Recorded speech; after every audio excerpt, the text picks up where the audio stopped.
Nagsimula ang tanyag na kwentong ito na umiikot sa isang misteryosong bilang, ang 6. 6. 6. Ang mga taga-nayon ay labis na natatakot sa pagkakamali o kapabayaan sa may kaugnayan dito. Dahil ayon sa kanilang mga lolo at lola, ito ang sumpa na nagbibigay kulay sa kanilang komunidad. Ayon sa mga matatanda, noong unang panahon, ang bilang na 666 ay naging tanyag sa kanilang simbahan dahil ito raw ang numero sa pagkakakilala sa kaaway ng mga Kastila. At dahil sa ilang pag-aaklas, marami sa mga katutubong Pilipino ang napinsala.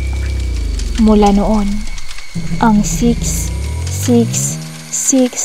ay itinuturing na bilang isang masamang tanda. Ang mga kasaysayan ay nagpapatotoo na bawat beses na may nagkamali na bilang ng 666 ay mga hindi kanais-nais na pangyayari sa nayon. Kabilang na dito ang malalakas na lindol, malawakang sunog, o di kapanipaniwalang maging ang nawawalang mga tao na hindi na nakikita kailanman.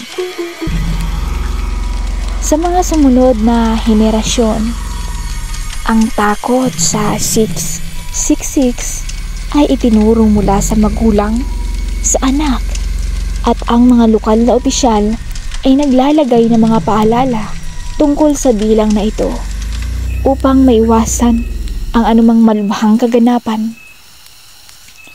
Ito sa mga naging biktima ng sumpa ng 666 ay isang curious na dayuhan na nagpasya na subukin ang kababalaghan ng lugar. Pinakita niya ang kanyang kaaway. Isinunod ang bilang na 666 sa kanilang simbahan. Kahit hindi niya kilala, muling nagkasunog at nagkalinog sa nayon. Ang sumpa ng 666 ay nagpatuloy na may bisa sa lugar na iyon. At ang mga tao ay patuloy na naging maingat na huwag magkamali ng bilang. Ang kwentong ito ay naglalaan ng mga aral na dapat nating respetuhin ang mga tradisyon at paniniwala ng iba. At ang takot at kababalaghan ay maaaring nagmumula sa kapwa nating kultura at kasaysayan.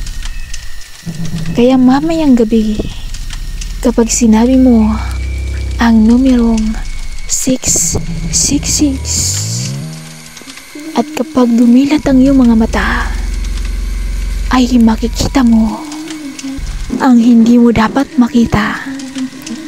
Kaya ang sinasabi ko sa iyo ngayon, huwag kang magtatangkang banggitin ang numerong 36 mamayang gabi.